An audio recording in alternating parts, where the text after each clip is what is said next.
ওর সাথে আলাপ আলোচনা করা ছাড়া যাই নামাজটা বিছান, রবের দরবারে সিজদায় চলে যান। সুবহানাল্লাহ। চোখটা বন্ধ করেন, চোখের পানি ছাড়তে থাকেন, মন হালকা হতে থাকবে, সিজদায় রবকে বলতে থাকেন, যা বলার বলতে থাকেন, যেভাবে বলার বলতে থাকেন।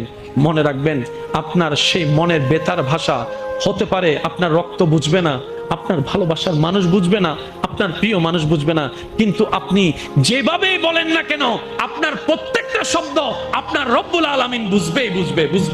সুবহানাল্লাহ। আপনি যখন ওনাকে দুঃখের কথা বলবেন, উনি আপনার দুঃখটাকে হালকা করে দিবে। সেই দুঃখের খবর প্রকাশ করে আপনাকে কখনো বেইজ্জত করবে না।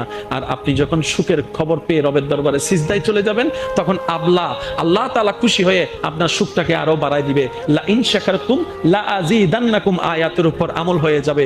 আপনি শুকরিয়া করতে থাকবেন, সুখটাকে বাড়তে থাকবেন, সুখের কথা বলতে থাকবেন, রব্বুল আলামিন দেখে দেখে আপনার সুখও বাড়ায় দিবে।